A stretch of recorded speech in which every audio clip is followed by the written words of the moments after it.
Hey guys, what is up? It's Dusty here, and welcome back to another crypto video. And guys, I am telling you, make sure you check out the Bybit competition right now. There's 50,000 XRP on the line. Sign up with the link down below. You might think, Dusty, why do you keep talking about this? It's because I put in so much effort to be able to get you guys 50,000 XRP that I think it's a little bit of a waste if we don't put in our full potential to grab that XRP. You guys hopefully get it. So make sure you press that like button if you're enjoying the giveaway, the competition, whatever you want to call it, or the content. And make sure that you subscribe to the channel for more crypto content every single day. Now, a little fun fact as well, guys, you all know I am in Dubai right now, but I'll also be meeting with all these great people very freaking soon. I'll most likely be sharing a couple of updates for you guys over on Twitter, maybe on my Instagram, which by the way is TheDustyBC, same thing as my Twitter. I'll be sharing a lot of cool videos most likely, so make sure you check those socials out if you want to stay up to date with the ventures here, as everybody in the crypto that you know, they're going to be coming over this week, and it's going to be fun to check out. Now, Ripple makes a $44 million joint solar energy investment with Nelnet to offset crypto industry's carbon emissions. Very peculiar. Blockchain-based payments firm Ripple has announced an eco-focused partnership with Lincoln, a Nebraska-headquartered financial service provider, Nelnet. Nice name. Now, Ripple, being the majority investor in the collaboration, will jointly invest $44 million into one of Nelnet's clean energy investment divisions as to fund solar energy projects across the United States to support the shift to a more energy sustainable future. And so, without reading the full announcement here, what I think about is that they have a goal, right? And we know that they have a goal, but that they also, I guess, are doing this for multiple different reasons. Let me explain. I don't think that Ripple has fully got the goal. Okay, we just want to make the world a better place in terms of emissions, so let's focus our entire marketing and everything on that. No, I think they got an idea. Hey, we're in the payment realm really clogged up. Things are very inefficient in terms of emissions and whatnot, I guess, and we can kind of change that a little bit, make XRP carbon efficient or whatever it's called by the end of 2030. But if we want to stay on that mission of really cleaning things up, the San Francisco mission, as you guys most likely already kind of get as well, a lot of those companies over there have it, while also creating some goodwill, let's invest in more companies that have the same type of notion, so they can more so focus on this XRP/Ripple being a really energy efficient and energy friendly company. Again, that's just my thought process, but it makes a lot of sense. So here they said, Weber further stated that Ripple is looking forward to working with Nelnet in its bid to reduce the carbon footprint of financial services across the globe and ultimately achieve the goal of the carbon negative crypto industry. Yeah, it's going to be crazy though, guys. At least I'm thinking they have some crazy plans in that sense. So Ripple has emerged as one of the companies with a strong internal climate commitment. The San Francisco-based company is a member of the Crypto Climate Accord, which aims to make all blockchains run on 100% renewable energy by 2025, and also transition the crypto industry to net zero carbon by 2040. It was XRP 2030 and maybe the entire industry 2040. Last year, Ripple signed a deal with the XP Ledger Foundation, Energy Web, and the Rocky Mountain Institute to decarbonize public blockchains, beginning with the XRP Ledger. So again, a lot of cool things are coming up if you really like that. Sounds really interesting. So there's been multiple articles written about it today, as again, a lot of parties, of course, are interested to know exactly how it all works. I mean, come on, guys. We all get it. Now, moving on, I talked about the Dubai venture, which is going to be coming up, which again, guys, I mean, come on, you want to come over too? All right, you can. Maybe we can meet even. Ooh, I'm freaking hyped up. You guys don't even know it. People very often criticize me in the comment section for being too hyped up, but I'm telling you, there's so much crazy stuff in the crypto space. A lot of you guys don't even know it just quite yet, but there's so much crazy content coming up, so many crazy projects coming up, so many crazy stuff coming up. This is just one of the many ventures, one of the many parts of cool things we can do on this channel. A 50,000 XRP giveaway. Can you even imagine? And all you have to have is 250 XP in your account and to trade for $100 worth to be eligible, as an example. Isn't it freaking mental that that's a possibility? So much money. Some people, man, crazy stuff. Crazy stuff. Now, to come back on one thing. Crypto market, by the way, doing pretty regular. A lot of you guys were really negative about it in the comment section, as I've already addressed in my previous video. But I'm telling you, I am still holding like a madman. I also told you guys I bought a lot of XRP in a long position at $1.07. And again, people, of course, laugh at me if the price goes down a little bit. But most likely they will not remember the price goes up and we make a couple $100,000 in a day, as an example. As we've often... never mind. All right, China braces for mass defaults. This is, I guess, not that nice a deal because, well, you probably already get it. If China is preparing for some things to go wrong, or for a lot of companies, I guess, a lot of companies, Dusty, what's your English doing? For a lot of companies to, mess up or default, that's not good, right?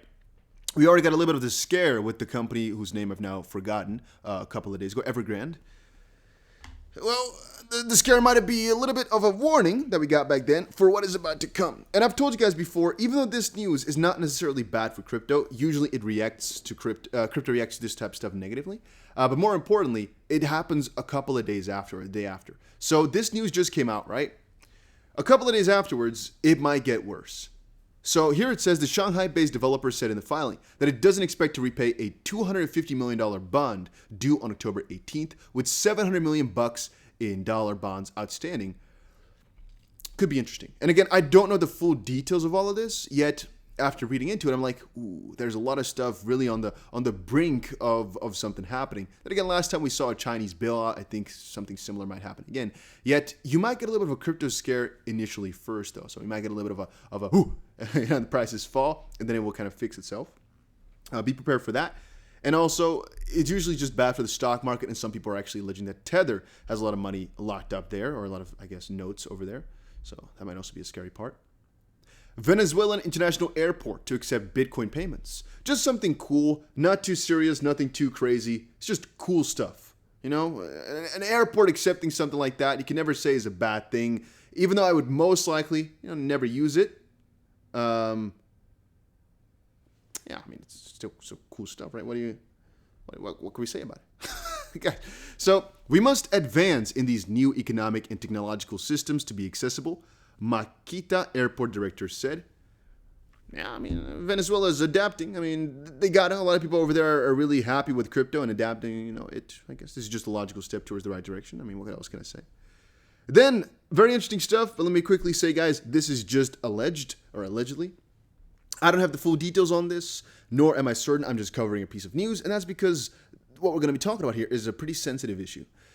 Second person to run Bitcoin insists that Craig Wright is not Satoshi.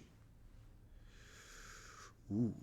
The second ever person in the world to run the Bitcoin node insists that Craig Wright is not Satoshi.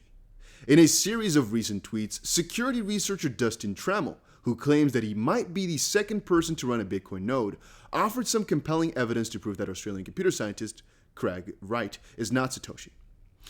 Trammell mined his first ever block on January 13th, 2009, just 10 days after the launch of the Genesis block.